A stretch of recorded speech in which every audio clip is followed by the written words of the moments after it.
Жастарыныш бастауыш мектебінің әлеуметтік желідегі тұрақты көрермендері, сіздермен бірге Talk Like бағдарламасы және оның жүргізушісі мен Жайырбек Сабыр.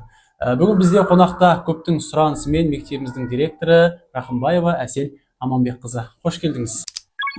Жалпы бүгінгі таңда жастарыныш бастауыш мектебі қаламыздағы озық білім саласы дамыған мектептердің бірі.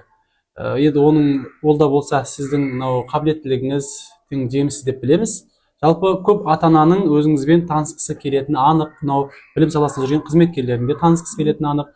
Өзіңіздің еңбек жолыңыз жайлы, бір кішкене қысқаша айта кетсеңіз өзіңіз жайлы.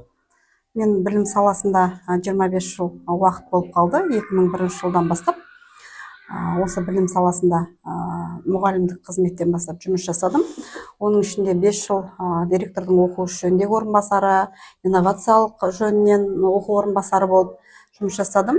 Осы жастарынға мектеп ашылғалы бері 4 жылдың жүзі болды. Мектепті басқару директордың қызметін атқарамын. Рахмет. Енді мынау ұстазы жақсының ұстанымы жақсы дейді ғой. Бүгінгі таңда білікті ұстаздар өздерінің озық технологияларымен көзге түсіп жатыр. Жалпы осы орайда келетін сұрақ, сіздің таңдауыңыздағы, сіздің ойыңыздағы жалпы 21 ғасырдың педагогі қандай болуы тиіс? 21 ғасыр ілім мен ғылымның ғасыры. Сондықтан бұл 21 ғасырда сабақ берген мұғалім өте талапшыл, білікті маман, мейірімді, балаларға мейірімін бере алатын және заманауи технологиямен жұмыс жасай алатын ұстаз болу керек деп ойлаймын. Өйткені ол білікті маманнан алған білімді бала өмірде қолдана алу керек. Біздің мектебіміздегі үздік ұстаздарымыз да осы сіздің сөздеріңізге дәлелдеп білеміз. Үздік ұстаздарымыз көптеген жетістіктерге жетіп жатыр. Оның мынау жақын арадағысын бермегенге жақтағысын айтар кетер болсақ, өткенде ғана Алматыда болған жарыста біздің бір емес бірнеше ұстаздарымыз барып Шымкент қаласының абыройын қорғап қайтқанда болатын.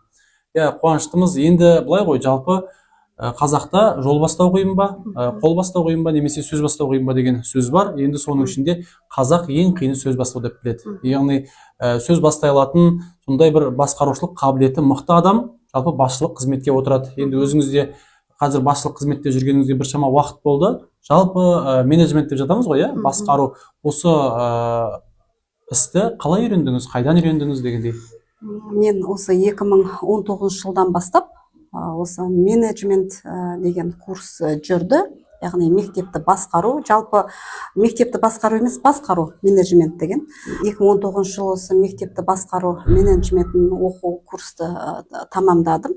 Ол менеджментті мектепті басқаруда смарт мақсат қоюды үйретеді.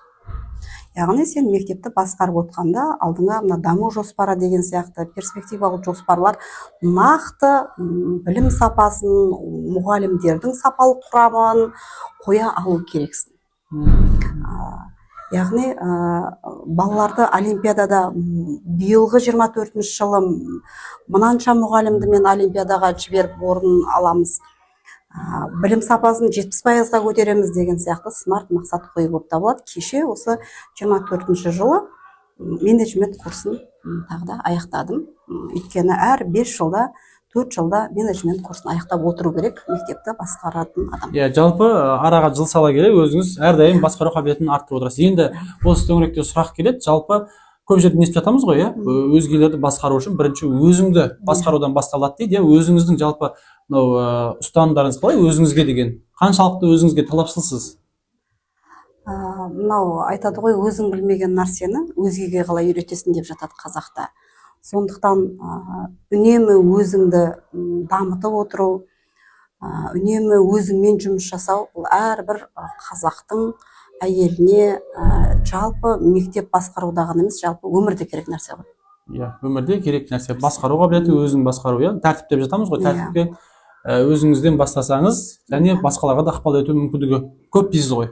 Әрине. Рахмет. Енді былай ғой, жалпы жаңа ғана өзіңіз айтып қалдыңыз, алға қойған мақсаттары болады деген секілді, әр жылдың өзіндік жоспары болады, мақсаты болады деген секілді, құндылықтарға қарап деген секілді. Сол орайда көп көрермендердің де көкейінде жүрген сұрақ, енді бізде білгіміз келеді дегендей, жалпы мектептің алдағы жылдары алдына қойған үлкен мақсаттарының бірін айтып бере аласыз ба?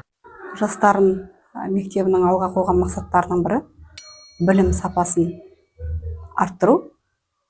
Қазір 56% құрайды жастарын бастауыш мектебінің білім сапасы, 65%, 70% өзіміздің алға қойған даму жоспарына сәйкес білім сапасын үздіксіз үнемі көтеріп отыру. Екінші, жаңаша, уақыт талабына сай, заманға сай, бәсекеге қабілетті шәкірттер тәрбиелеу. Және бізде үнемі әр жұма сайын білім тексеру сынағы жүріп жатыр. Осы білім тексеру сынағының жүйелі түрде жүріп, нәтижеге бағытталғанын жоспарға енгізілген. Өзіңізге сұхбатымыздың басында қойылған сұрақ, мұғалімдер қандай болу керек дедік қой, заман талабына сай, жалпы 21 ғасырдың педагогтары деп. Енді қазір білесіз, жыл өткен сайын заманның да қиындап бара жатқаны рас. Мынау қазіргі таңдағы 21 ғасырдың педагогынан бөлек сол кісілермен бірге жұмыс жасайтын, етене қарым-қатынаста болатын 21 ғасырдың ата-анасы қандай болу керек? 21 ғасыр ата-анасы парасатты болғанын қалаймын. Өйткені біздің мектебімізде 3 одақ жұмыс жасайды. Ата-ана, ұстаз, оқушы. Осы 3 одақтың бірігіп, ауызбіршілікпен, сыйластықпен жұмыс жасағанда ғана біздің мақсатымыз орындалады. Яғни мүдде бір, мақсат бір, міндет бір. Иә, бүгінгі біздің бағдарламаға келгеніңізге көп алғысымызды білдіреміз. Енді сіздің келгеніңізді біздің бірнеше көрермендер де әлеуметтік желінің парақшасының жекесіне жазып сұраған болатын. Енді ойларында жүрген біршама сұрақтарға жауап алдық деген ойдамыз. Көзі қырақты көрермен, сіздермен бірге болған бүгін мен Жайырбек Сабыр және мектебіміздің директоры Рахымбаева Әсел Аманбекқызы. Біздің келесі бағдарламаларды көру үшін біздің каналдан ажырамаңыздар, тіркеліп қойыңыздар. Келесі кездескенше сіздермен бірге Talk Like бағдарламасы. Енді келесі кездесуде қай мұғалімді, қай ұстазды көргілеріңіз келеді, төмендегі комментарийге жаза кетіңіздер. Біз міндетті түрде сол кісімен сұхбат жүргізетін боламыз.